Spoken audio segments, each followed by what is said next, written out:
Hello. We are watching Laser Pig. That's right. That pig has lasers. So, let's begin.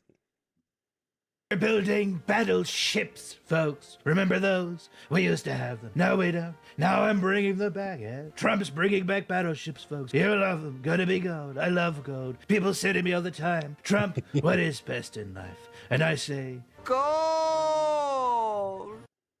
He does love gold. His entire apartment is covered in gold.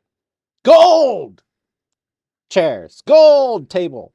They even had to put his window, remove his apartment window to install a gold table. It's insane. big battleships, folks. Big battleships. So big to quantify just how big it is would be an act of disservice to its bigness. It's big. Bigger than the biggest. 100 times the big. Biden didn't have big battleships. Not this big. He built tiny boats, boats for owls, but not me, folks. No, no, no. I'm building big boats. Biggest boats you'll ever see. Titanic, little. Yamato, pathetic. Four class, who even was he? The sea-wise giant, minuscule. This boat's gonna be so big. Whoever was he? Whoever was Ford? Well, Ford, I don't think Ford did much as president, but goddamn,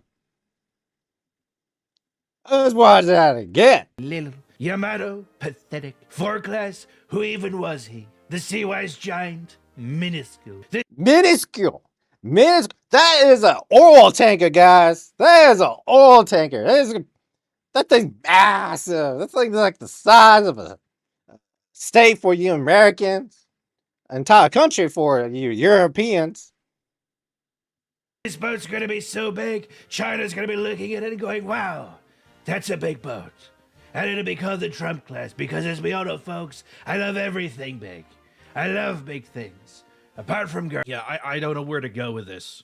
The reformers got their wish, I guess. I mean, they said it back when the Project 2025 bullshit was spreading around. They wanted to build battleships again. And I'll be honest, this is not what I was expecting. I was expecting, like, an Iowa with a VLS system or some sort of battleship carrier hybrid that Mike Sparks has been banging on about for the past 20 years. This actually looks competent. I mean, it looks competent as if someone's taken the concept for a modern day American warship, stretched it out a bit, and added more guns. Kind of.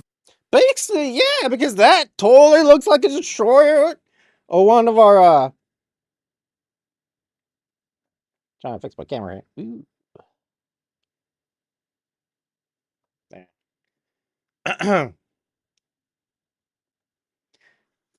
Anyways, but that totally looks like one of the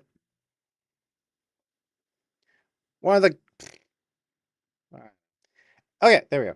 So that totally looks like one of the modern day brain lag 404. I'll get that. Yeah, current destroyers or cruisers, missile frigates and stuff like that we currently have. So the only difference is I have no idea where my mouse is. The Trump stamp on the on the battleship. Almost like some naval shipyard somewhere wanted a lot of money to fund a project that they knew they would never have to finish because it would take them nearly a decade to build, and by that point Trump is either out of office or dead, and then the next guy cancels it immediately so they can sit there and suck up all the funding they want, knowing they never have to achieve any actual results, which is exactly how Russian naval shipyards work. But whatever. I'm British. What do we know about ships? But I do have some questions, like, what's powering this thing? Because if it ain't nuclear and you're going to use steam turbines and Tesla batteries, you're going to end up tripling the weight of that thing, so go ahead and just quadruple the size of that hull. Also, what kind of protection and damage control systems are you planning on a ship with 5 to 6 different magazines? Where does the fuel go? Where does the crew go? You gonna fit them around the magazine? And if you have the money to build this, why did you fucking cancel the frigates and downgrade them to this piece of shit? You need frigates. You need like 50 of them. Yesterday. You have a good design right there.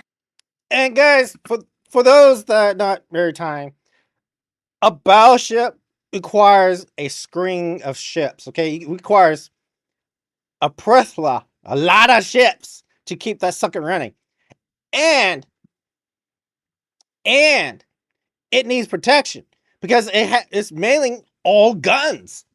The old World War II battleships were designed to take and dish punishment. Okay, these were broadside within miles, okay, of the guns, but it's still technically broadsides back and forth, taking and receiving damage. But they still needed a string of ships, destroyers and cruisers to keep the airplanes off of them, because at the time carriers were kicking ass everywhere because they can deploy at long range munitions that can take out other ships and across land. So this is insane. Stop fucking around and just build it!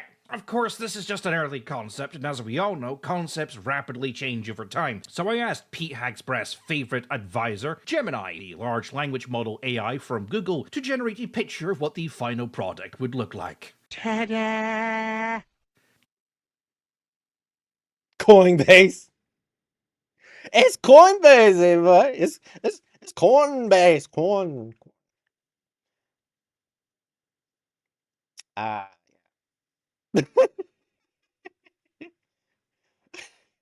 Oh, look, and there's gold. Them gold in them your alloys. And that's one honking railgun. That's insane. Okay, I get the American flag. I do. I America, bitches. America. That's what we want. We want America. America. Okay. But good God, look. It's gold plated, man. Gold. And then you got. And I understand the Coinbase. Coinbase. That's ad. That's ad space right there. That is ad space on your battleship, Americans. Congrats. Capitalism has finally entered the maritime. And you know what? It's going to be a subscription-based protection. You have to subscribe to build and maintain these. I'm not talking about taxes. No, they would now make you pay subscription fee, because that's where we're heading, guys. Subscription everything. Good job, but we can do better. Ah, perfection. Also, for balance, I asked my friends what they think. Okay, hang on, I have something for this. So I'm a practicing attorney, and the autocratic tendencies of the Orange Man just got insane. We canceled the Constellation class for this? Look, I was going to rant and, say something insulting or anything, but, really all I can say is it's not a battleship champion. Jesus Christ. Oh no. Oh no. I understand his pain. I do. I do. I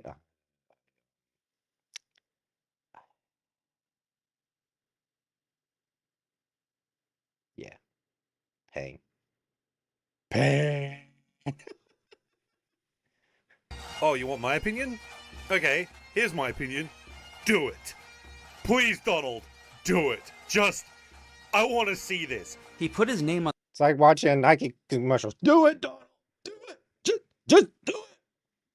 the Kennedy Center without congressional authorization. His Treasury Secretary is putting out a $1 Trump coin for America's 250th birthday next year in violation of 31 U.S. Code Section 51112. Just what a fucking idiot. I'd say the idea of designing, laying down, building, and fitting out a ship of this scale in 3 years is laughable.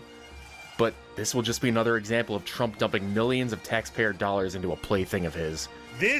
No, hold on. Actually, wait a second. Hold I mean, to be fair, we gotta be fair on this channel because we're cringe. Okay, this is culture cringe, so we have to be fair. Don't all congressmen, House Representatives, congressmen, presidents do this anyways? Just dump a bunch of. I mean, wasn't the relief to Ukraine? Was it Ukraine or Israel? I can't remember, but I think it was Ukraine. They're like, we have to fast track this, but it got denied because no one got the money for their specific projects because it was so leaned down and fast track, so it got canceled. Hold on, wait a minute. We're replacing our frigates with a glorified Coast Guard boat, but when Danny Trumpissimo wants attention... What the fuck even is displacement anymore? Oh my god. What the fuck is this? Jesus. This is what we're at. This is what we're at. After everything, we have reached this. And I can't laugh about that. Even if this monstrosity is laid down before he's out of office, no sane successor will allow. God. Oh my god, it's PlayStation physics. It's PlayStation graphics. Look at that. They're so right. I actually kind of want to play that game. I want to play it. Hey, where's Warship? Yo, Warship Thunder, whatever games that you always advertising around here. Put this ship in it. I want to play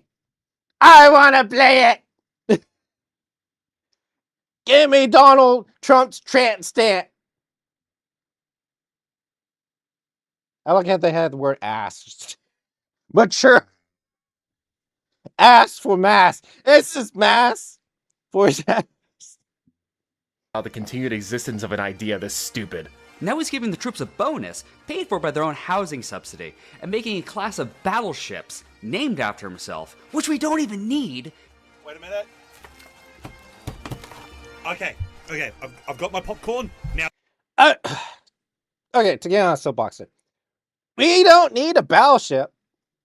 No, we don't. Because look, it is just missile carrier. It's just a giant missile boat. It'd be so much easier and better to make a bunch of small ones and then make a system designed to quick reload those suckers. And then you can spread out, do what you need. But this will, I don't know, how many aircraft carrier has 2,000 people on board? This would probably be up there, like a 500 to 1,000 to crew. It's insane. Do it, please. Build the thing. Why does this look like something someone doodled on a trapper keeper? Oh, sure, put his picture on there. That'll definitely help with morale. What is this? Hold on. Yes, darling. Okay, I am. I'm looking at... bye. What is this? Without any approval from Congress. None of this is normal or legal. Oh my god, this is the funniest shit I've ever seen. I can't wait. No, this thing sailing through the Panama Canal, bro. Could you imagine? The Helios. I'm guessing it would get stuck in the Panama Canal. That thing's massive. System is only 60 kilowatts, so they're just gonna scale it up to 300 kilowatts. Or 600 kilowatts, sure, why not? Battleship, more like battle shit. Oh, it's magnificent. Yeah, we don't need aircraft carriers. We don't need a 6th generation fighter for the Navy. No. We don't need cancel the aircraft carriers. Cancel the 6th generation fighter program for the Navy. What is this? What is this? It's like they took the worst part of the Zumwalt and made it worse than that. Why don't we just go dig up the corpse of the YAL-1 and slap that on there while we're at it? The bigger the better, right? Oh man, I'm funny. And all our money thrown at it will be lost to time. Like tears and rain.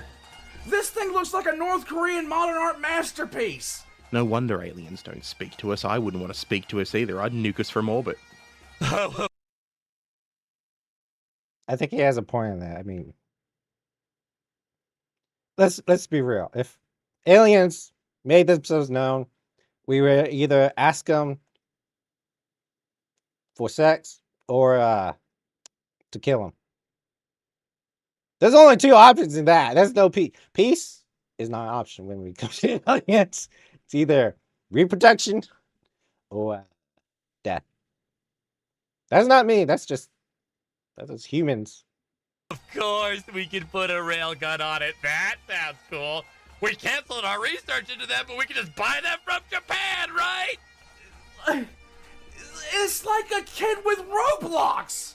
What we need is a battleship. Something that was made fucking irrelevant by Billy Mitchell in 19 fucking... Is he naming it the Golden Fleet because he's pissing all over it? That is not how naming ship classes work! But we can do better, because I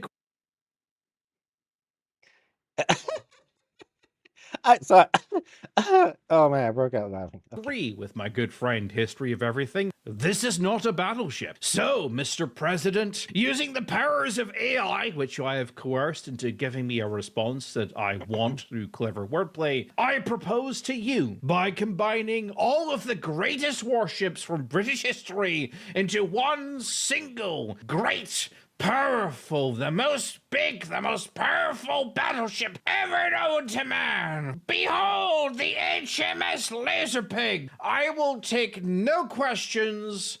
Thank you. That is a magnificent vessel. Okay, let's just say that's a pirate flag. That's a pirate flag. Look, you got the captain's cabin back there. You got cannons in the back. Oh my god, it's Back to the Future, guys. Look, Back history to the future. Take that in. Let's go back to the future. Yes, I do think I'm funny. Boom. Okay. But we got cannons. We got like a steam wheel. So you know this thing's gonna be fast. It's gonna be like lightning, okay? It's gonna be like a snail that's been energized by a monster drink. The green kind, the good kind, which is the green monster. And then it's gonna go build boom! It's gonna go boom! You know what I'm saying?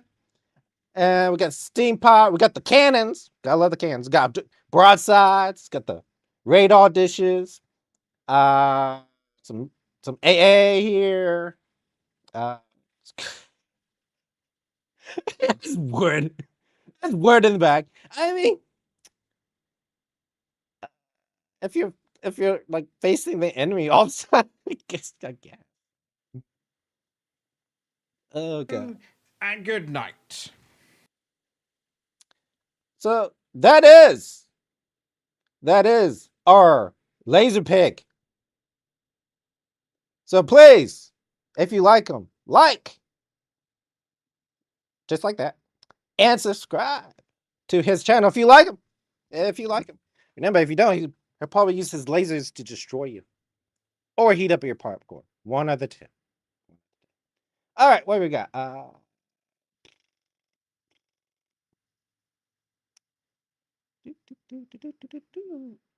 right, we got some shoe on head. We have some shoe on head. So we got some shoe on head. Let's go ahead and watch her. Ho ho ho! It is I, a jolly elf from the North Pole, here to do Santa's bidding. Let's see if you are on the nice or naughty list this year, huh? Oh, that is a... What's up? What is it, Serban? 2001? What's up? Thank you, first time chatter. Thank you for follow. Thank you. We are currently doing reacts for this one's shoe on head. Yep. She on head. She's she's a political satire YouTuber. She's pretty freaking awesome. That is a interesting internet history. Naughty list. Hell even. But don't you worry, Santa has a special gift for you. Ah yes, here it is. Merry Christmas. Man-made horrors beyond your comprehension. Okay, I have no idea what that app is. I'm not currently online, so Now yeah. I know what you are probably thinking. A dating app for children? There's gotta be more to that, right? That can't be it. We're not at that level yet, right? I do take suggestions, but I need to work on my. No, stay tuned, and I'll make a Discord. I need to get around to making a Discord, and then I have a suggestion there. And thank you for It's loving been my compared energy. to Tinder, but for young teens. Wiz is an app where users as young as 12 years old can swipe and meet new friends randomly, and it can be a minefield. There's a lot. Wait a minute. Years old. How old? We're not at that level yet, right? It's been compared to Tinder, but for young teens. Wiz is an app where users as young as 12 years old can swipe and meet new friends randomly. Oh my god!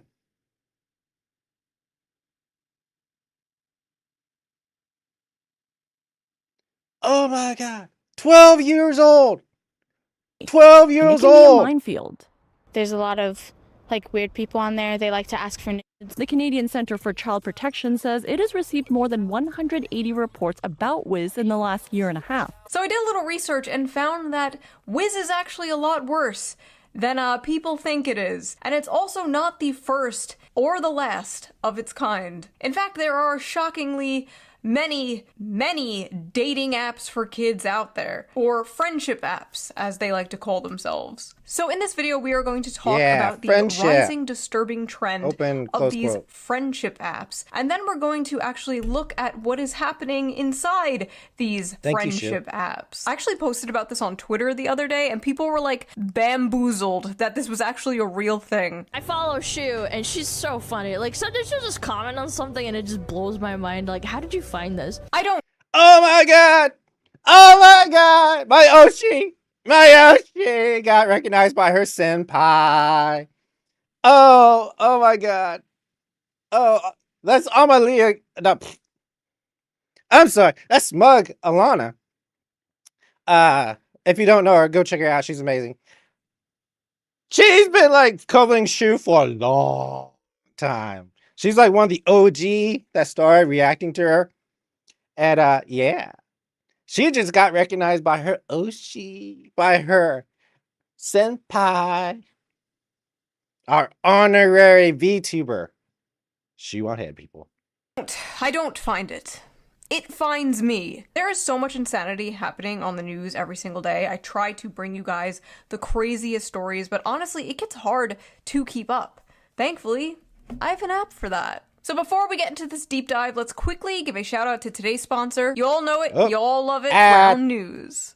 Ground News is a website and an app that gives readers an easy and transparent way to read news from all across the political spectrum. From left, right, and center. Every story comes with a quick visual breakdown of political bias that helps you understand the full story and makes sure you're getting both sides. One of my favorite features on the Ground News app is the blind spot feature, which shows you news stories that were covered by one side of the political spectrum but ignored by the other. For example, here's a story about how Mike Pence is calling on RFK Jr. to step down. Oh no, the girls are fighting. 16 news sources covered this. 10 were right-wing, and only 1 was left-wing, which is weird because, like, why wouldn't you want to cover some juicy infighting, right? Well, because the liberal news outlets are too busy covering the results of Trump's MRI scan. He apparently, quote, has no idea what they analyzed. 42 news sources covered this, and only 4 were right-wing. Ground News also makes it— I mean, can we fault him? How many of us actually know what the heck they're doing to us in the... I had MRI scans. I'm just sitting there getting scanned, and they're like, was it MRI or Sonic scan. Sonogram of the chest. I'm not telling you why, but the I'm like just sitting there letting them do the thing because I have no idea what the heck they're looking at. It's like, can you tell me what you're looking at? And it's like, yeah, fatty tissue, your subtomal thing. I have no idea what you're talking about. I am not a medical professional at all, so I have no idea what a subcutaneous fat is. I just know that I'm fat. Really fun and easy to compare headlines to show how political bias can affect framing. For example, this left-wing outlet covered how Kamala Harris said Democrats are very much stuck in the past. And a right-wing outlet covered the exact same story with this headline, Kamala Harris got something right for a change. Honestly, true. I've been using Ground News for years because it is a great and easy way to stay informed. Democrats, and it really helped me see how both sides can they frame just the go same back story so to differently. the old But don't just take my playbook word of for just it. calling Even people the names. Nobel Peace Center called it an excellent way to stay informed, avoid echo gotta step chambers, your and expand game, your worldview. man. Best Gotta of make all, I'm memes currently about offering people. We gotta 40% joke off their about Vantage people. plan, which is the plan I You can't use just to access call all them their a amazing name. No, features. that's- It's only $5 a month, which is that's like like basically the price middle of a school coffee nowadays. or And it is so elementary, worth it. So go to primary school stuff. You can't ground.news/shoe just or do use the QR code here on screen, or use the link in the video description. So thank you, Ground News, for sponsoring this video, and thank you, the viewer, for not skipping the ad. Right? We were never. And now, back to the video. I fear your yandere Now, attitude. little known shirt. fact, Tinder was the original Tinder for kids. No, I'm not joking. Tinder used to have a 13 to 17 section. Kinder, if you will. Tinder eventually got rid of it in 2016, but the market for a Tinder for kids was apparently still there. So it wasn't long before people saw dollar signs and created their own friendship apps. There are many friendship apps on the App Store for minors, like Yubo, Hoop, Perp, Scoot, Badoo. What in the f***ing Dr. S. Seuss is this? The Skadoos were on their Badoo app, sending their Who's pictures of their kazoos. I was about to say that. Skadoo, going Scooby-Doo. But, I mean, let's be real. If there's money, they're gonna do it. I mean, you got corporations making all this money. They'll just make the money and run. And that's all. The high players will just run away. And then it's the low-end guys who either end up jail or finding new jobs. Listen, back in my day, we didn't have Tinder for kids, okay? We had wholesome gangs on Habbo Hotel and Club Penguin. Whatever happened to getting good Maple old-fashioned Story. groomed on Skype? The main friendship God, I remember app Maple currently Story. making headlines right now is Wiz. Wiz, the Tinder for kids app, exposes kids to predators. Congress must act. Congress? Half of Congress is probably on this f***ing app. You expect me to believe the government currently protecting Jeffrey Epstein is going to do something about the Jeffrey Epstein app? New York City teens told the Post that Wiz, which is available to users 13 and older, is similar to a dating app in the way you swipe through profiles, and that some underage users are relying on it to arrange hookups with strangers, including adults. It's like Tinder for kids, a 16-year-old high school senior from Manhattan told the Post. Like, literally, when you think of Tinder, that's what it is. Trying to hook up or, like, date. Many of the profile photos are thirst traps, with girls in sports bras and boys posting shirtless selfies. It's marketed as a wholesome app when it's actually not a wholesome app. There have already been multiple arrests across the country of adult predators sexually assaulting teens they met on the app. In Washington, a 23-year-old man was charged with rape earlier this year after meeting up with a 12-year-old girl on Wiz. The victim told police he claimed to be 15. A 19-year-old Marine in Hawaii was charged with sexually assaulting an 11-year-old girl he met on the app. And a 27-year-old Chicago man is facing charges for sexually assaulting several teenage girls he met on Wiz while also pretending to be a teen. In 2024, Florida. Sorry, I just had to stop. This is kind of sad. It's like you know what you're doing. You know what you're doing. You're getting on a Wiz site, which is targeting teens. Like you know what you're doing on this guy. Florida's Department of Law Enforcement arrested a 20-year-old man for using a computer to solicit a minor, after investigation revealed he was speaking to a 14-year-old girl on Wiz while purporting to be 16. Okay, so not only like 20-something-year-old adults were pretending to be younger, but younger people were pretending to be older. How the f*** is there no age verification on this app? At Wiz, the safety and well-being of our teen users is our highest priority. Oh, that's good to hear. Wiz uses sophisticated AI safety algorithms for age verification. You what? AI? Dude, if it's not a chatbot, I don't trust AI. Heck no. Dude, I'll probably make a YouTube video about this summer. But just on my high horse here, 90% of the companies that went AI are backtracking so hard because AI is not AI. It's a prediction model. Okay, it's basically throwing goo on a wall, and whatever goo that actually makes it looks right. It's horrible. What? You're relying on AI for the safety of children on your website? May I remind you, we are still in the very early stages of AI. It's nowhere near where it has to be to handle important things like this, to handle verifying people's ages on a dating website for minors. What the f? Really, Wiz is designed to connect kids with strangers, and furthermore, they allow both kids or both teens and adults onto the app. And they claim that they separate the kids from the adults by robust age verification tools. But I personally have tested those tools, and 3 times, every single time I tested them, I was able to create an account as a 16-year-old, and I was put into a category where I was encouraged to date 15 to 17-year-olds. Like, tell me why I saw a 20-something-year-old say they were 16 and easily get into Wiz. Verify your age. To make sure you connect with people your age, we need to verify yours. Age verified. That didn't take... Or this 20-something-year-old that said they were 15. Age verification. Age verified, fun source now. What is that? What's at stake here is that adults, particularly adult men... So your age verification is just a picture? Dude, I feel like this is like the games that would allow you to use your own photo in them, with like people would generate like block photos of other people, and it's like you can use like an AI generate image for that. Just hold it up to your computer screen and get can past pose it. as 15-year-old boys and hook up with teenage girls or teenage boys for that matter. It's as simple as that. Stephen Balcom, founder of the Family Online Safety Institute, told the Post. Stephen Balcom was able to sign up for Wiz as a teen. Oh wow, he must look pretty young.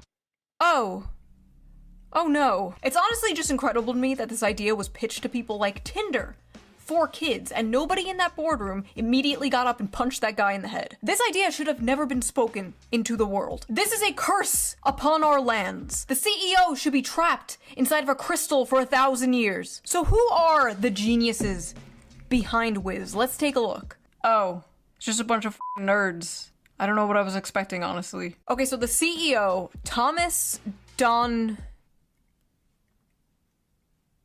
Can I say that? Now I know what you're thinking, and yes, he is French. It's always the f***ing French behind this shit. Cutie is now this. It's seriously time we start asking the French question. Believe it or not, this is not the first time Wiz has been under fire. Last year, Apple actually had to remove it from the App Store because of sextortion controversies. Apple removed the app Tuesday after the National Center of Sexual Exploitation contacted the company with concerns about the alleged use of Wiz in sextortion scams. Extortion is an increasingly common online crime in which people are enticed to send sexually explicit photos. Once the photos are sent, the receiver of the images threatens to share them online or with family or friends unless the victim sends money. John Sheehan, Senior Vice President of the Exploited Children Division and International Engagement for the National Center for Missing and Exploited Children, said his organization has received more than 100 reports from members of the public about minors allegedly extorted on Wiz this year, putting the app behind only Snapchat and Instagram for such reports. So because there was... Damn. Yeah, that's just I said, what? Don't ever put photos on the internet that you don't want other people to see. Just don't send it to strangers. This is internet maturity. Extortion allegedly from Wiz, they had to shut it down. And this is the public statement Wiz came out with.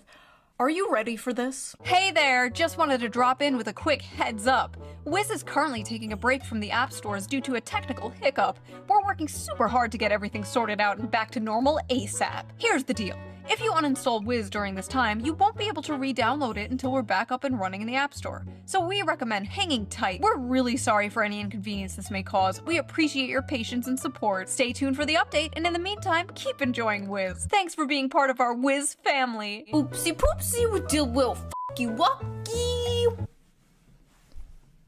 And when they were allowed back on the App Store, this was their announcement.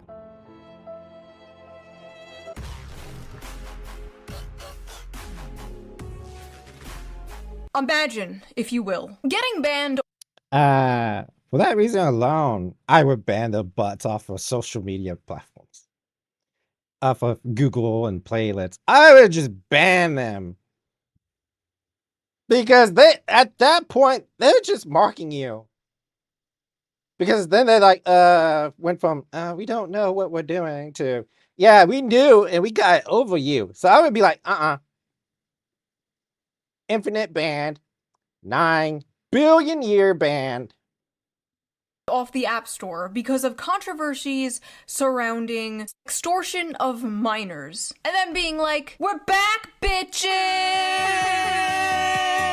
The audacity. We're still working on getting back on the store. We miss you guys. Stay strong. I like the hashtag attempt here. Nobody is using that shit.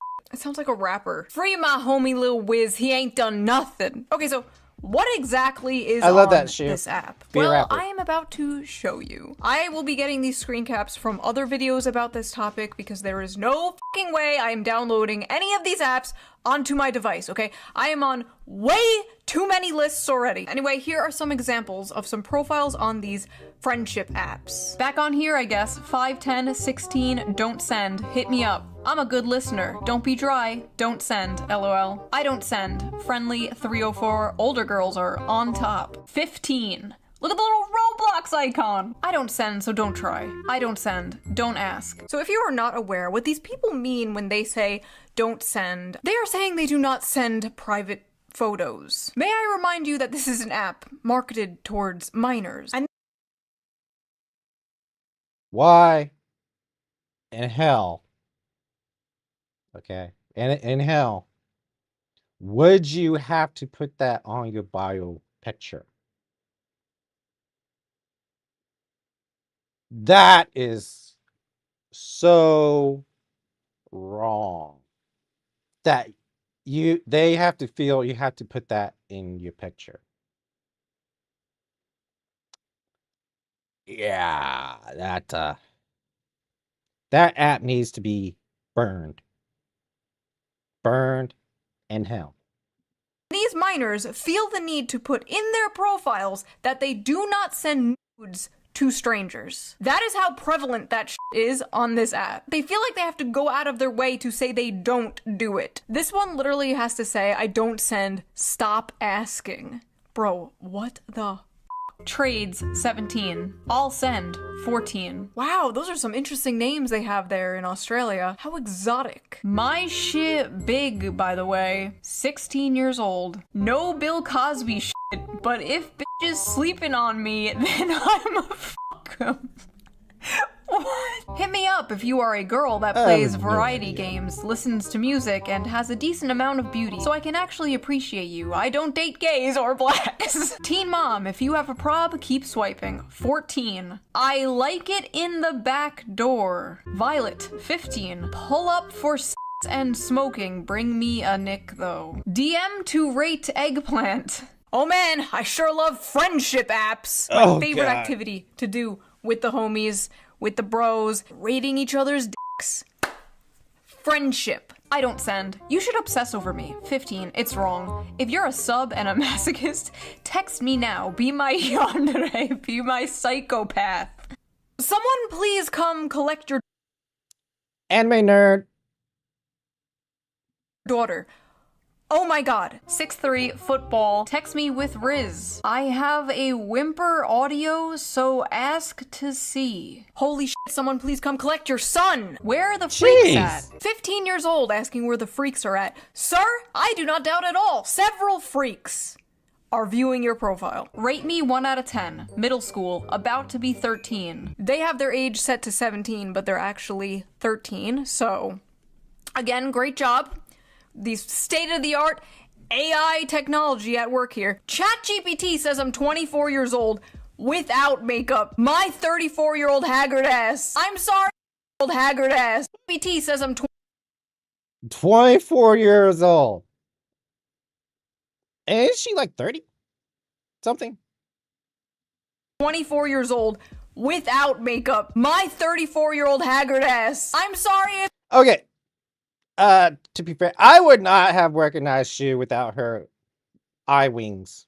Her 90s style eye wings. I do not trust fucking clankers to handle something like this. Let's take a look at what actual teenagers are saying about this app, shall we? Is Wiz safe? No, I got sent CP on it. Bruh, I got asked, do you trade so many times?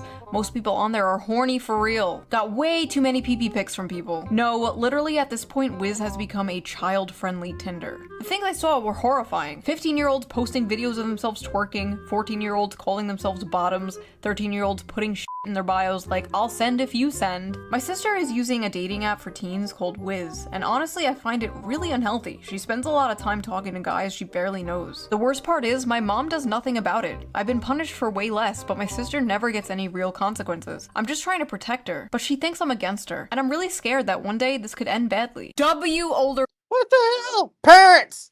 Parents! Parent your goddamn child! They'll hate you now, but they will love you later. It's insane. God damn.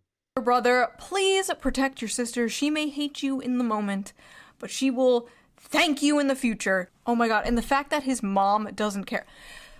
This is giving me like actual anxiety. Here's my catch. If you're a guy, it's hard. Watch ads to get 5 coins, and once you reach 250, start the boost to get more requests. Oh, it's one of those watch ads to get coins sort of apps, of course. So what are the ads these 13 to 17-year-olds being forced to watch in order to get coins or whatever the Let's take a look. Let's take a look at what type of ads are on these friendship apps. Safe chat room. Enjoy private chats with gorgeous online. Gets are horny. 1v1 video chat. Please tame me. I wanna. AI generate. Not safe for work. Dirty call and come fast. Free video chat with naughty hot girl. Now I know every single social media has an issue with this. Every single one, from Instagram to Twitter, there's always an issue of predators preying on minors on social media. But these apps in particular are created with weird intentions from the get-go. Like, why does a 13-year-old kid need an app like this, where they swipe on photos of people and like plan to meet them in person? They just don't need an app like this. The bad that potentially comes with it completely outweighs like any of the good that can come from an app like this. I remember when like don't talk to strangers online was like the big thing. That was like the main internet rule. That and don't believe everything you see on the internet, which is funny now coming from the boomer generation that thinks like this is real on Facebook. Meanwhile, nowadays, apps like this are damn.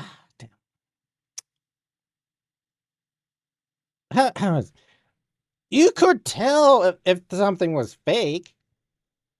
Now with AI just so good, you don't know if that's a real person or not. It's like you don't know all this AI generated stuff.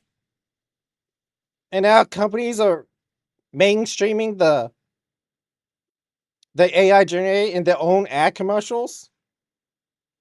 So you immediately you just get used to singing it, so you can't really tell. Pretty soon we'll be thinking it's just an AI person first, then not real, even if it is a real person. literally marketing themselves to minors like meet strangers on the internet. As a teenager, it is like the optimal time to like meet friends in real life. Like that is when it is the easiest, because it gets really hard to meet friends as an adult. It gets hard as fuck to meet friends as an adult. Like everyone's already established, everyone already has their friends, and like if you try to make friends with someone, you feel like a fucking like weirdo freak. Like when And all the apps that says friend for adults, it's like friend groups and stuff like that. You get the weirdos, man. You always get the weirdos. It's like, this is to make friends, not send photos. But it always, those apps always turn into send photos. What the hell, man? I just want to make more anime loving people. Okay, I just want to sit back and talk about if someone's superpower from My Hero Academia was actually legit possible in real life, okay? It's like, come on. I moved to the city, I tried Bumble BFF. I think I've told the story before. Sorry if I told the story before in a video. Not much happens in my life, so if I repeat stories, I'm sorry. I tried Bumble BFF and the only person I matched with was a furry.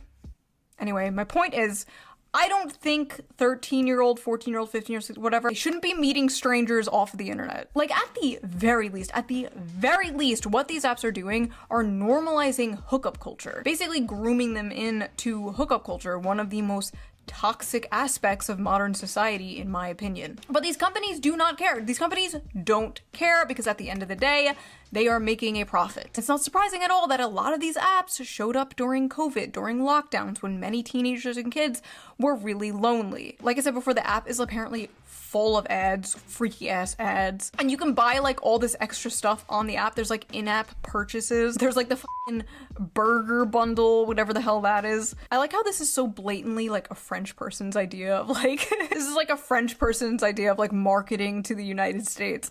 Bonjour, Americans. Would you like the burger bundle? So you can have a 13-year-old girl on your, how you say, oui oui.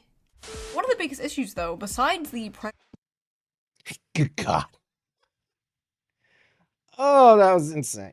Or the normalization of hookup apps, is the fact that this app is mainly used by minors to trade photos with other minors. A lot of people, a lot of teenagers especially, don't know that even though you're also a minor, you are still technically creating and distributing CP. If those pictures somehow get out, if she breaks up with you and posts them, you could both get in trouble. You could go to jail. You could be labeled a sex offender. Yes, you as a minor could be labeled a sex offender because you sent pictures to another minor. And that's what like 90% of this app is. Minors getting each other's links and trading and whatever the like, how do the creators of this app not see that? How do they they do see it. They don't care because a burger bundle. So what can we do about this? One particular promising solution pending before Congress is the Kids Online Safety Act, a bipartisan bill that establishes a duty of care for online platforms likely to be accessed by children. Listen, of course I think government regulation is absolutely necessary to keep corpos in check. If not, they would just do a bunch of immoral, evil shit for money. However, I do not trust the government to handle anything regarding free speech and the internet. Listen, in a perfect world, the government would step in and make the internet a safer place for children, but we do not live in a perfect world. We live in Hell World, and in Hell World, anything the government gets its grubby little hands on turns to shit. It will go. Yes. I wanted to pause earlier, but hell yeah! Can't trust the government to. You have a bunch of idiots who are running and making laws about stuff they don't understand. Mainly because a lot of them are like over 90 years old. But I agree.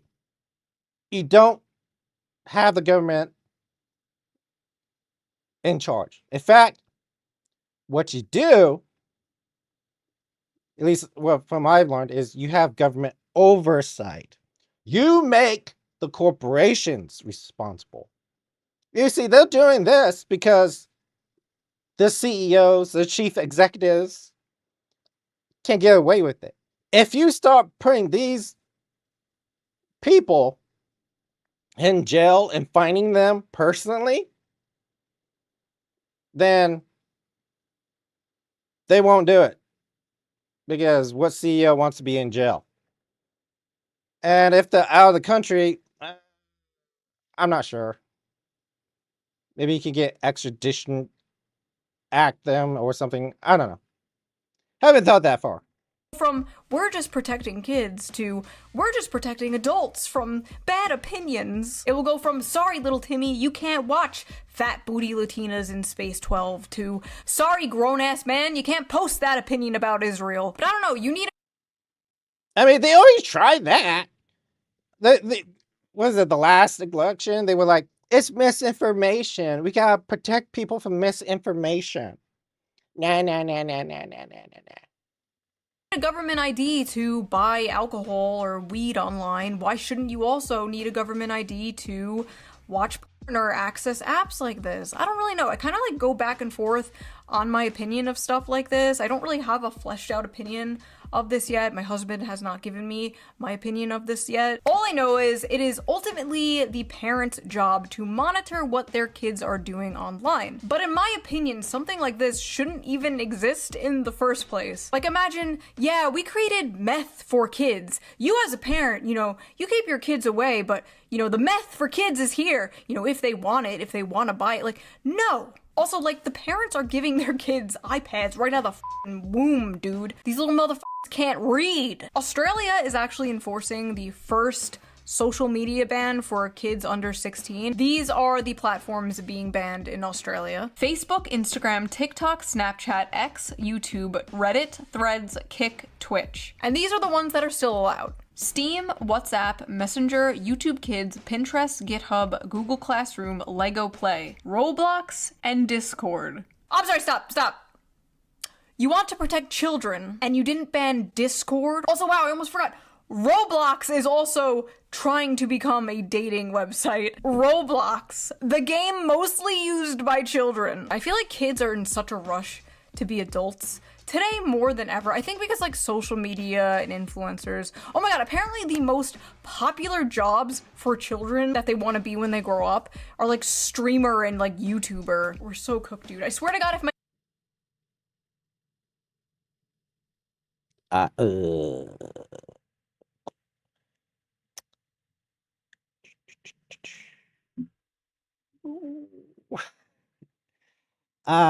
yeah, that you are watching a VTuber stream or react content. Yeah, I'm just going down here to shame myself. I feel so ashamed. My kids come up to me and they're like, I want to be a YouTuber like mommy. Nightmare. No, you're going to college. You're getting a degree. You're not going to be an e-girl. You're not going to be a streamer. You're not going to be the next Asmongold. You're going to be normal. I've said this before, but like my kids are not even going to know the internet exists. I'm going to raise them as if it is 1875. And God forbid like a phone rings in our house. What is that strange bird I hear? Personally, I had unrestricted access to the internet when I was growing up and I turned out fine. So that was that video. What do you guys think? Let me know in the comments down below. I read every single comment. I'm serious. I see all the shit you freaks write down there. If you like this video, give it a little like. Oh, I hate this part of being a YouTuber. Subscribe and give it 5 stars. Donate to my Patreon if you can, link down below, or you can give a little tip with the little tip jar. Also, again, don't forget to check out today's sponsor, Ground News, link also down below. And I hope you guys have a very Merry Christmas. I will see you guys next year. Bye! Bye! I love you. I love you. And she showed my Oshi. My Oshi. Oh. Smuggle. I can't wait to watch Smuggle Along on version. Yeah. Extortion controversies. Extortion controversy.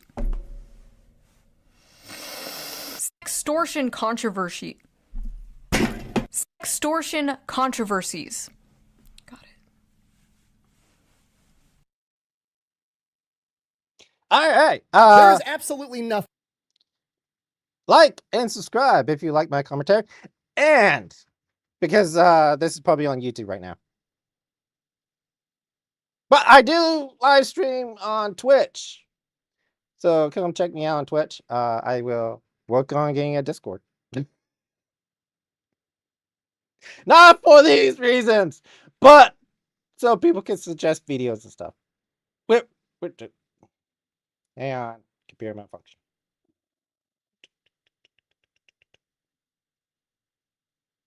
Wait, okay, yeah, it was that. Okay. So please like and subscribe if you like Shu and me. If you're watching this on YouTube. And thank you. Thank you for your views. I enjoy. Thank you. See who is next.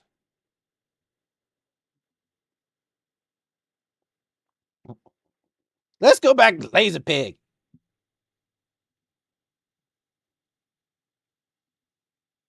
All right, so we are reacting to the Laser Pig. Hello, I'm Laserpig. Recently, my inbox has been inundated with links to this article. Britain's Challenger 3 might already be outdated. This is brought to us by Military Watch magazine, an opinion blog with questionable origins masquerading as a news source that once proudly stated that Ukraine had lost 27 of its donated M1A1 Abrams tanks at the Battle of Avdiivka and surrounding areas back in 2023, based entirely on Russian propaganda numbers. It is now almost 2026, and the number of lost M1 Abrams tanks confirmed at the time of recording stands at 22, 3 of which have been returned to service. The article is a watered-down version of an opinion piece released by the UK Defence Journal, stripped of nuance, with references added in about how Russian and Chinese tanks were just, oh, so much better designed, and then given a snappy clickbait title. The objective here should be obvious to anyone, but propaganda works because you want it to be true. And remember, only boomers read the headlines and believe them, not you, because obviously you're a smart boy and you read the article, didn't you? Today I want to address the original article in the UK Defence Journal, which, though posted by its chief founder and editor, George Allison, is actually the work of one Lieutenant Colonel Stuart Crawford, the chief creative officer of his own opinion. Crawford is a former tanker with the 4th Royal Tank Regiment who left the army in 1999, and has even written a book about it. I like Crawford. I've read his book. But unfortunately, he has become the latest victim to something I call HDDS, or Herder Drones Syndrome. Herder drone syndrome is the problem faced by professional military opinionists who have a surface-level knowledge on drone warfare, but none of the actual deep understanding on how that warfare has rapidly developed over the past few years to understand how drones may affect things in a future war, or even how it's affecting things currently in Ukraine. Symptoms of HDDS include flashy clickbait titles that proclaim any new technology from tanks to jets is doomed because why spend billions of dollars on a weapon system if a $20 drone can take it out. It makes casual references to the ever-increasing loss of Western tanks on the Ukrainian front, makes grandiose gestures that inflate the actual capability of small FPV drones, and surreptitiously, usually just by not knowing any better, parrot Russian propaganda that all Western tanks are too big and too heavy. It ignores the actual opinions of Ukrainian tank crews and fails to take into account that of the 95 Western tanks that have been lost on the Ukrainian front, very few of those were actually taken out by drones, and of that 95, 73 were highly outdated models that have either since been replaced or are in the process of being replaced. Out of those 73, 71 were models built before 1990, and 21 of those were tanks designed in the 1960s. The actual lessons here is that supplying Ukraine with outdated tanks, limited training, and none of the regular support elements typically enjoyed by other Western nations that are often seen as mandatory to keep those tanks in the fight has meant that their effectiveness has been limited. Ukraine's insight into how these tanks operate in battle conditions are of incredible value, but it does not strike a parallel with what would happen if... And he's right. I mean, I believe that a lot of people hesitated sending them Abram tanks because they are not. They require a lot of specialty knowledge and training. because these are high-end tanks, okay? Yes, they get beat up a lot and destroyed and whatnot, but they require specialty knowledge. You can't just throw someone at it who knows like diesel engines of European trucks. You can't just do that. These are turbine engines, guys. Turbine.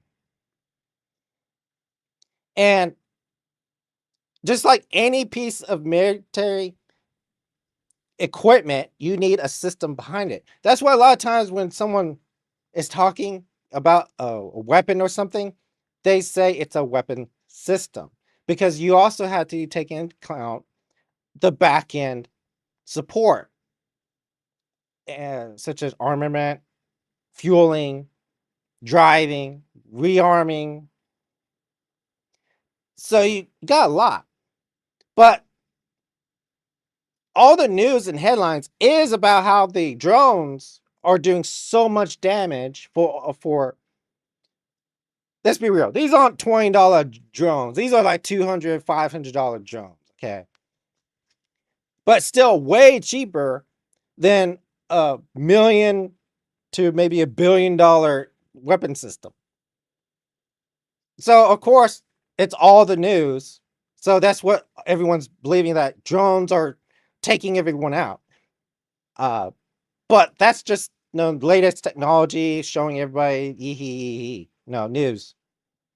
Germany, Britain, Sweden, or America went to war with Russia. And keep in mind, even under the less than ideal conditions Ukraine fights in, with a comedic list of tanks from various periods and in various states of repair at the time of recording, for every one Western tank they have lost, 43.7 Russian tanks have been destroyed. The second part of HDDS is completely overvaluing the capability and cost of the drones. There are a lot of drones on the Ukrainian front with a lot of different capabilities, none of which cost $20. The drones you buy in your local hobby store cannot simply be fitted with a bomb and driven into a tank. The $20 drones from AliExpress that everyone points to have limited flight range, limited battery life, and most importantly, limited payload. You can't just throw a kilogram of explosive onto something that can barely lift its own battery weight. They can also be jammed quite easily or traced and followed back to the operator without the operator even being aware that that's happening, due to the litany of safety software that these things have due to government regulations. This was something the Ukrainians learned very, very quickly when they tried this tactic back in 2014 and then again in 2022, when the Russians either jammed those drones, took control of them, or sent one flying back towards the operator, or just showed up with a full assault team and blew them the fuck away. Drones need to be heavily modified before they can be used effectively on the battlefield. Images you've seen of them dropping grenades into the open hatches of vehicles are, for the better part, propaganda. Tanks don't sit around not moving on a battlefield with their hatches open unless they've already been disabled and or abandoned, or are not expecting to be in combat. The simplest of drones currently on the Ukrainian front cost in excess of $400 to make each, and that is with volunteers, 3D printers, and importing the cheapest made parts from Temu. And these factories don't run at a profit. They absorb the full cost through donations, not selling the drones to the military. Things you can get away with in the kind of war Ukraine is fighting, but not something that can be easily replicated in a World War III situation. China might have some opinions if we start trying to buy drone parts from them if we went to war with, say for example, China. An entire industry would therefore need to be replicated, with drone factories producing their own. Yeah, you tend not to sell your own weapons to the enemy during the war. World War II, though, U.S. actually sold a lot of cars and supplies to Germany before World War II. Thank you, Mr. Ford. Parts, and that comes at significant cost. In the UK, a vast number of drone factories were set up in the hopes of cashing in on the drone military craze, and most of them have failed to expand beyond a single office, 3D printers, small teams of eager 20-somethings, and a dream, simply because, well, firstly, the actual cost of setting up mass production is far greater than first anticipated, especially when one realizes that it's not just drone parts they need, but camera equipment, night vision, thermals, long-range battery packs, and radio equipment equipment capable of resisting interference, triangulation, and interception, most of which is beyond the capability of these companies. Potentially, you could knock the price of production down quite significantly if you got all that set up and you ignore the cost of paying people who have to put it all together who are not going to work for free. Trust me, it's very tedious and monotonous work. And then the realization that in fact you're a company and at some point you're going to have to make a profit. All of this is how a $400 drone becomes a $10,000 drone. Even then, those $400 drones carry about enough munitions to kill a person or knock out light vehicles or generally unarmored targets. They did this to one of the trucks I was raising money for last year. That truck was fucked, but everyone inside walked away with their lives. Tanks are traditionally quite a bit more armored than a truck, and generally tend to survive hits a little bit better. I mentioned Ukrainian tank crews earlier. In some of these interviews, they have talked about how tanks generally survive multiple hits from drones because the Russians don't always have access to the heavier munitions required to take them out. Those are considerably more expensive, harder to produce, and considerably more rare, allowing those tanks to race into drone hotspots, take out their target, and withdraw before those munitions arrive. A good example of one of those munitions is the famous Russian Lancet. In a full-time... And that's to the point. These tanks now don't just have armor. I believe the American one, or at least some of the American ones, I started to deploy a...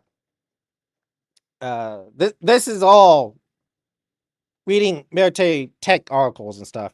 Are deploying like a missile screen, which can then turn into a drone screen. And, you know, and these drones are easy to take out. I mean, you just load up a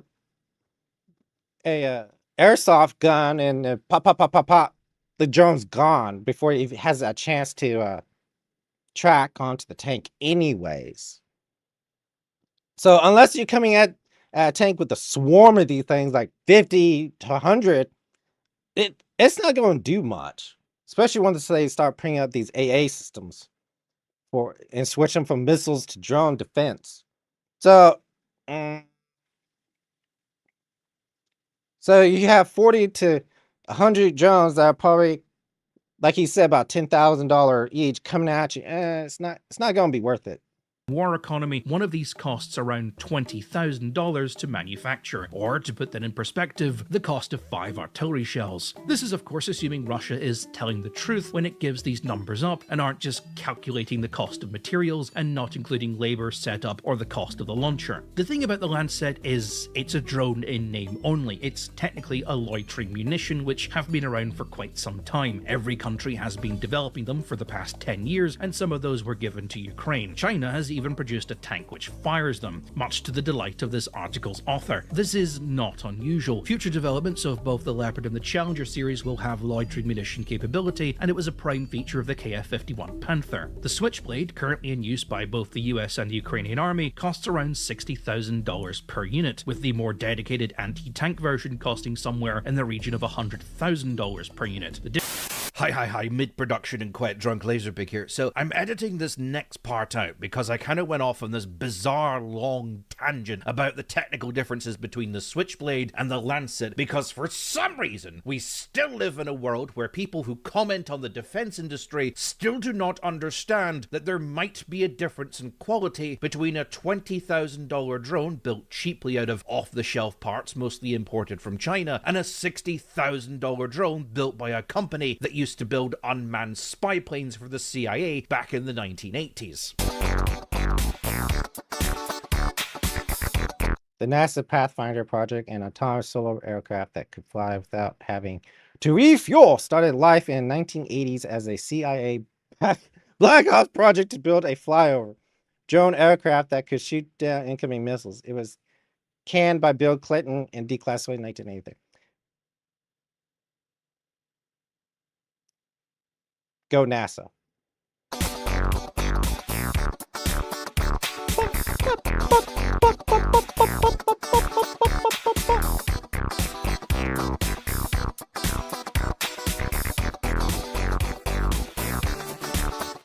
But then I need to remember that's the logic of people who know throwing a grenade at a tank won't work, but think if you attach that grenade to a drone, it magically becomes an anti-tank missile. And my fan base is a mite more intelligent than that. Or at least I like to think so. So outside of the Your fan base, Laserpig, I know for a fact includes this VTuber and Red Flag. I'm a VTuber, so no.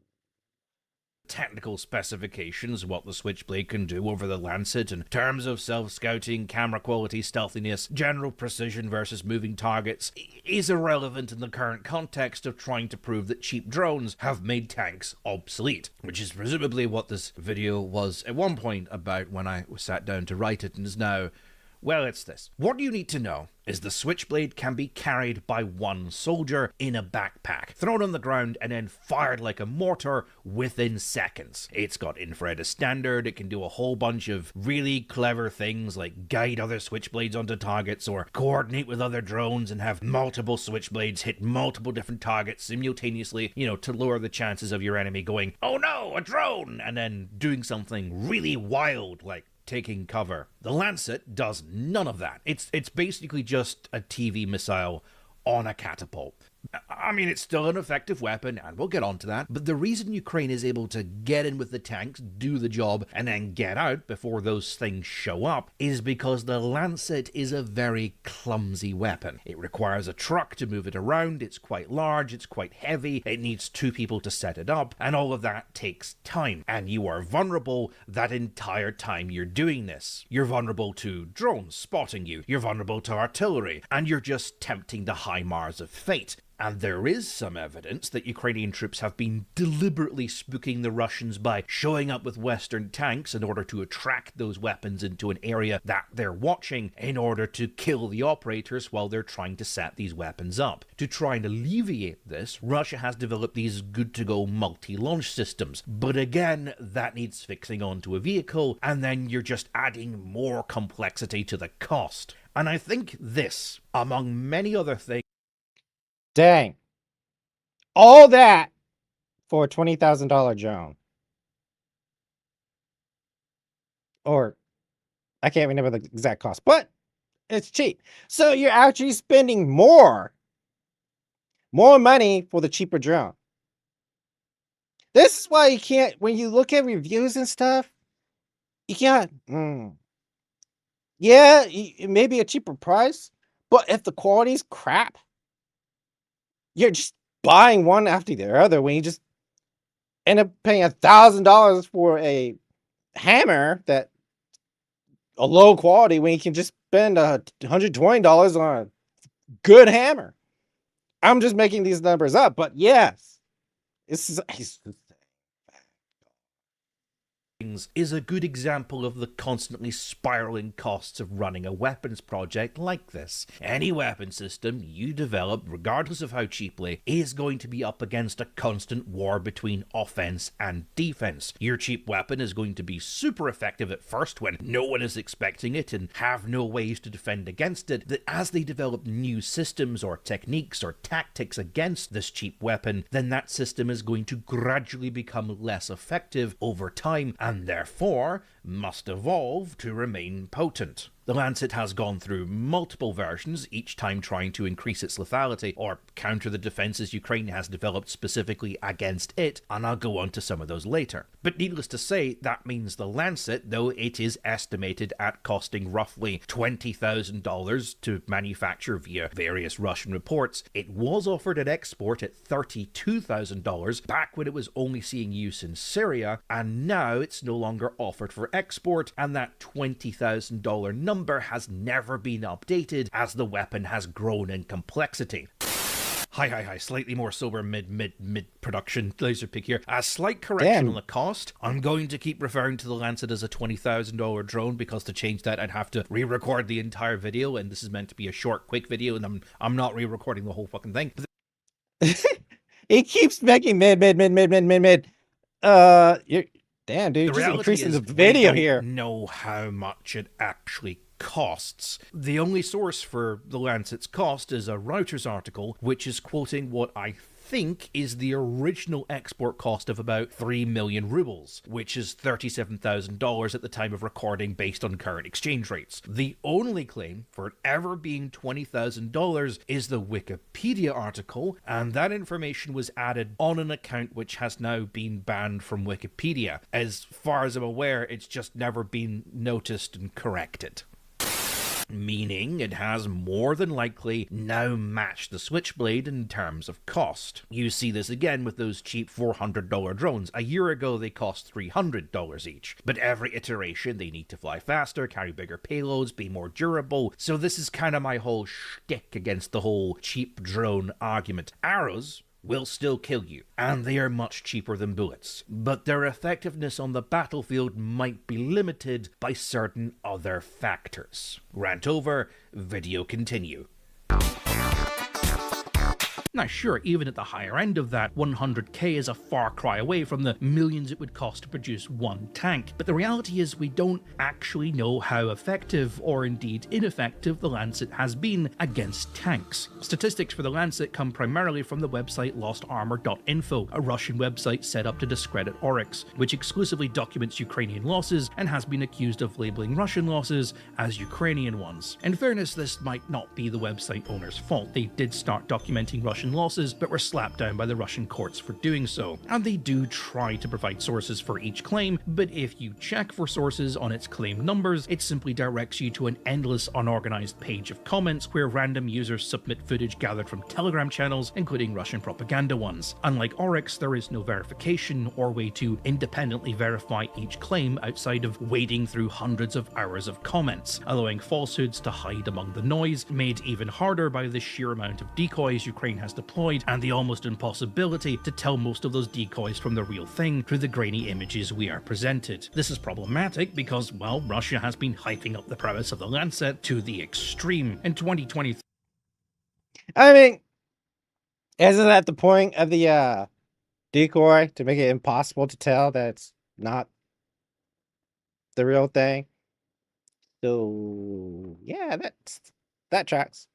a Challenger 2 hit a mine and was abandoned and destroyed by its crew after persistent artillery fire forced them to abandon the recovery process. Russia insisted numerous times it was actually a Lancet that hit the tank, and according to the Ukrainians, the Russians fired numerous Lancets at the tank even after it was a burning hulk. Alright, I've just eaten a sandwich that had way too much cheese in it, so let's get this out of the way. Originally, they were claiming it was the Kornet missile that took it out, which is far more believable, until, you know, the Lancet starts to become the propaganda darling, and suddenly it's responsible for everything. There's actually a small rumor. I'm going to address it here. This is the second Challenger 2 that gets taken out, which was apparently blown up by a Lancet, and this is what happened to it. But in the same area, a Lancet hits a T-64 and does this. See, the actual capability of the Lancet is really widely varied, and it's kind of led to this rumor that because there isn't really different variants with different payloads like there is with the Switchblade, that the Russians are flying around regular drones disguised as Lancets to make it look like the weapon is far more numerous than it actually is. But you know, that's just a rumor, you know. But while there's a picture of the Challenger on the screen, because nothing upsets the Vatniks more than pictures of British tanks, I've got no idea why. Let me put a random one on the screen. Boom, there we go. At the time of recording, 2 Challenger 2s have been lost. But Wikipedia claims, according to the Tanks of Ukraine Army page, that 4 have been lost. Now, normally, I wouldn't bring this up, but a lot of people keep messaging me to say, aha! 4 Challengers have been lost! What do you think of that, pig? This is the voice that I use for all the haters that message me on Discord and crap. That's what you sound like in my head, except more whiny. I just can't be bothered doing the full voice right now. I'm full of cheese. Anyway, this is the only source that I could find for that number. So, could you all just go ahead and just check the sources for that number, please? Just go ahead and look at them. Because 2 of them are the same footage reported on different webslop websites. And the third isn't even a picture of a Challenger 2. You do know I actually check this shit, right? I don't just believe you when you say this shit. But hey ho, apparently I'm the one that doesn't check the sources. I could just edit this myself and correct it, but Wikipedia editors get really uppity whenever a YouTuber wanders in, so I find it's easier just to whine about it in a video, cause they'll fix it. They always do. Anyway, back to what I was saying. The footage of the supposed Lancet attack that took it out has never been publicly released. This makes judging the actual effectiveness of the Lancet quite difficult and prone to very dramatic arguments. The likelihood is the Lancet is probably a fairly effective weapon, but likely not for the reason you think. What, when it comes surveillance? to precision munitions, Russian troops have very few options readily available, and as a result, the Lancet has been used in a variety of roles to fill the gaps, taking the place of artillery and counter-battery, as well as more traditional support elements, as combat losses sustained in Ukraine have severely diminished the Russian army's ability to rely on its support elements, in particular artillery and aircraft. In the later stages of 2022, in response to Ukraine's increased counter-battery effectiveness, the Russians began pulling hordes of towed artillery out of storage, some of which dated as far back as the Second World War. Yet, with the limited ability to retain these units in service due to excessive barrel wear, or move them around after they had been fired through the loss of transport vehicles, Russia's artillery dominance has finally begun to wane, and as a result, systems like the Lancet have been forced. So basically, they don't have the supplies or equipment to keep these things running. And it makes sense. I mean, if these are World War II, all those machine shops either are gone or build different things now. So they wouldn't have the machinery or experience to produce replacement parts for these artillery units.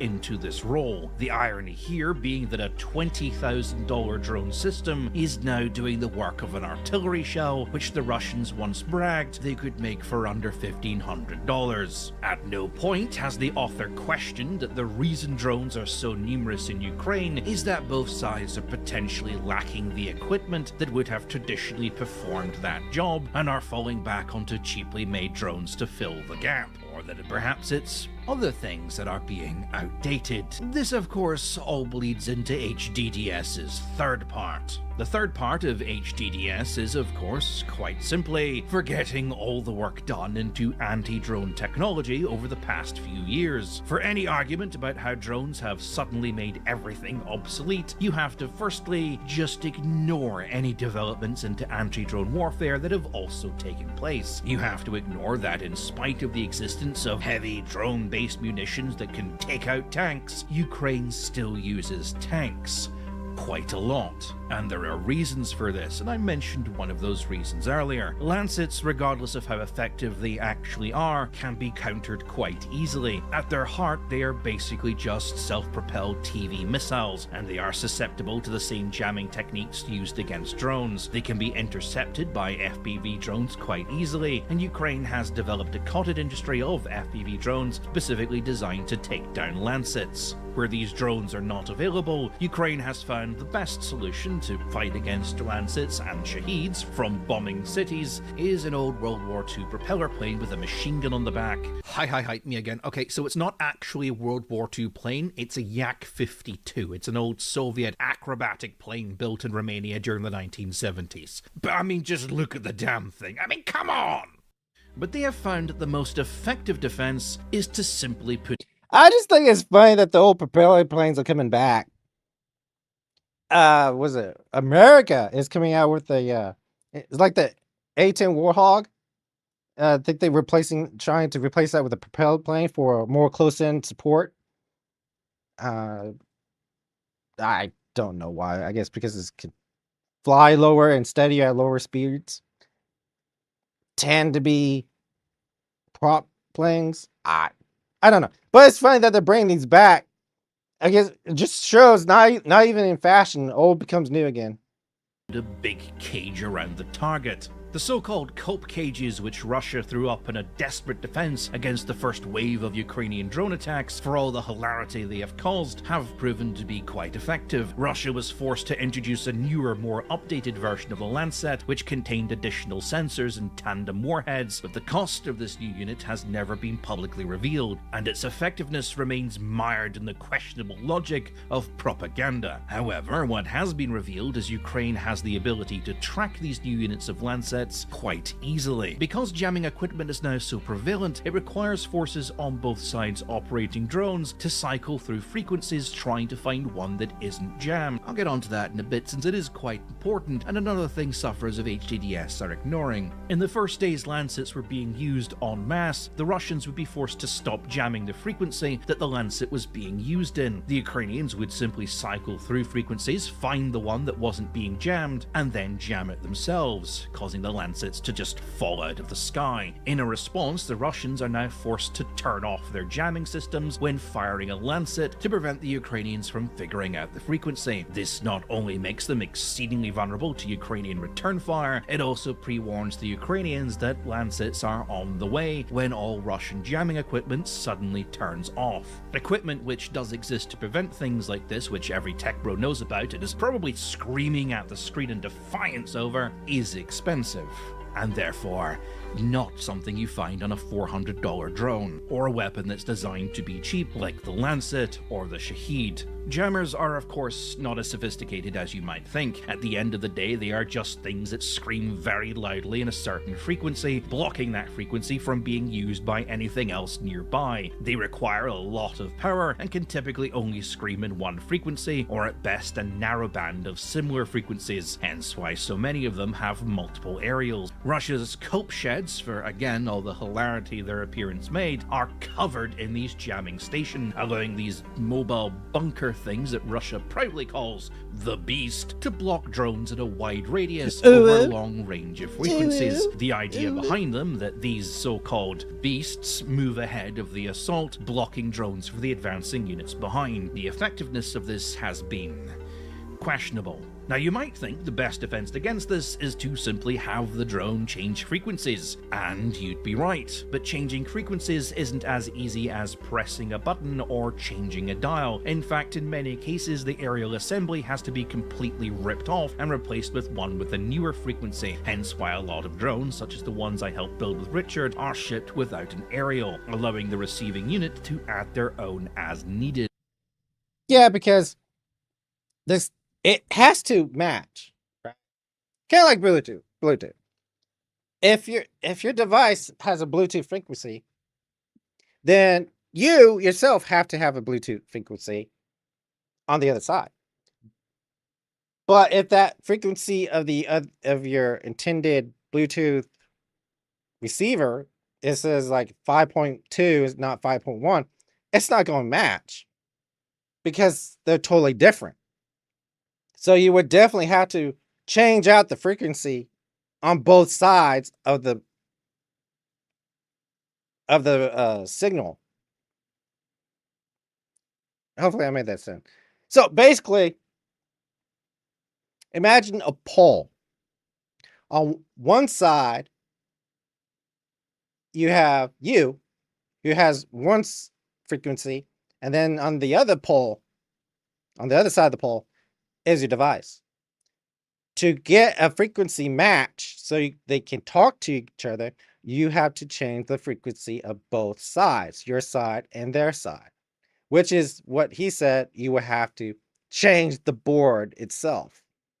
This is another drawback of the cheap drone assembly, as modular frequency modules, or even the ability to change frequency on the fly as needed, sometimes the drone automatically picking one that is not actively being jammed, is quite expensive, and another reason why things like the Switchblade are more expensive than the Lancet. But that's the old idiom. You get what you pay for. Putting soldiers' lives at risk with cheaper equipment that might not always work is the lesson the US military has learned the hard way. Ask any US veteran and they will happily bitch to you about any number of equipment problems based entirely on that topic, often for several hours, without ever stopping for breath. It's quite impressive. The real counter to the jamming problem for both sides has been to simply not use frequencies at all. Large spools of fiber optic cabling is now attached to drones, which makes them immune to jamming systems, or the operator being so easily triangulated, with the added benefit that the latency is always perfect, allowing the operator to see in high. So, problem.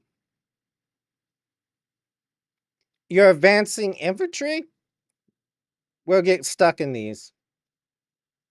So your mobility, yes, your drones become marginally more efficient, but your infantry and vehicles are horribly reduced in mobility. Imagine this getting tangled up in your axle. And you're like, oh, it's a little fiberglass, it's not going to do much. Dude, there's miles, yards, I don't know what metric you use. There's a warehouse full on that ground, man. And imagine walking through all that stuff. You're going to get tangled. It's going to hurt. Definition without having to risk a higher latency connection. These drones have caused all kinds of hell for both sides, to the point where parts of the front lines are littered in webs of fiber optic. See? Imagine that on the ground, you're having to tread through it.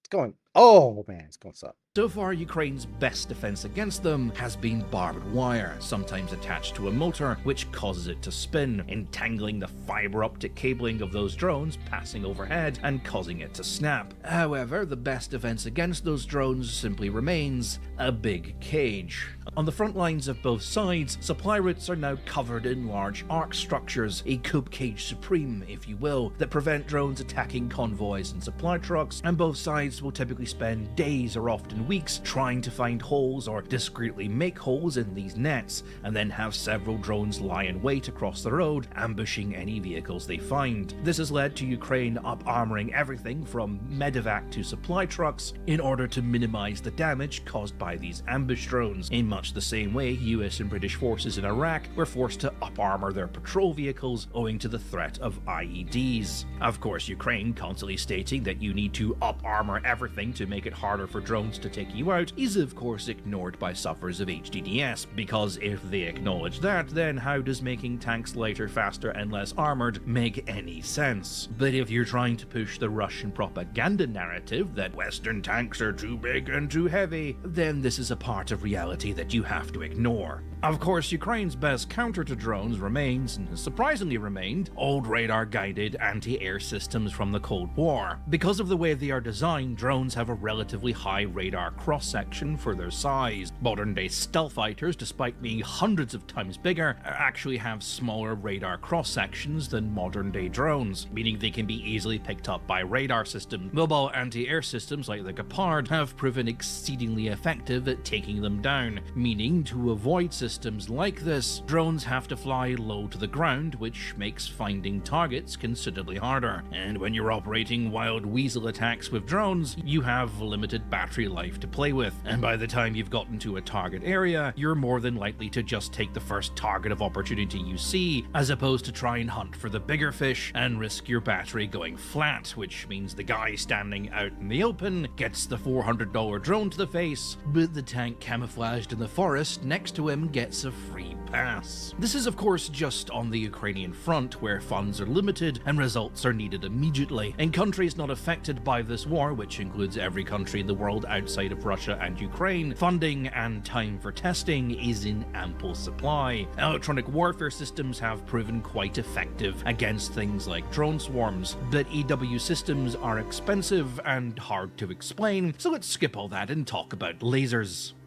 There are people who propose shooting drones out of the sky with a laser or with a missile. That's not really a good way to take out, let's say, 100 drones. I actually thought this was an ad. I was like, oh, damn it. Okay, moving on.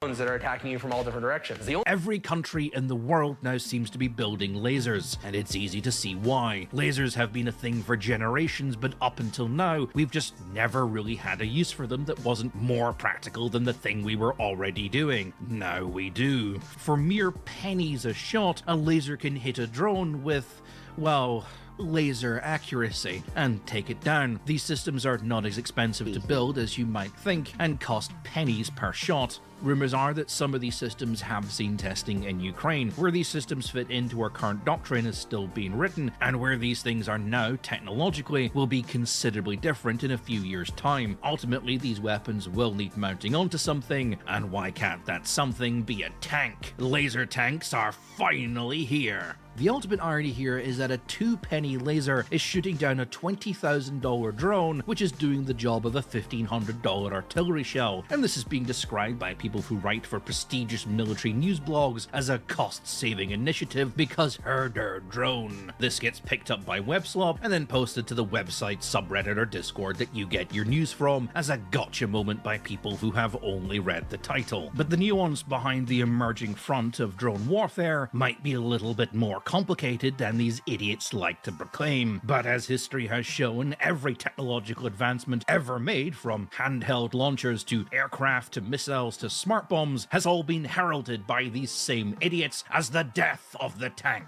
Tanks, of course, are still here and have simply adapted to change as needed. And as has become my catchphrase, it is not the biggest army that wins, it is the one that is the most adaptable to change. My name's Laserpig. Get the fuck out of my house. Gladly, because it smells like pork in here. You know, most nations will create. And that was Laserpig, guys. That was pretty good. I haven't been keeping up on the drone technology, and that's the main reason why I chose this, because of drone technology. So, if you like Laserpig and this doc, please go support Laserpig and his creations. If you like my cringy repartee, then please, if you're watching this on YouTube, like and subscribe. Yeah. And I am live currently. So come watch me on Twitch. Okay. When I'm streaming on either or. All right. So, thank you and good night.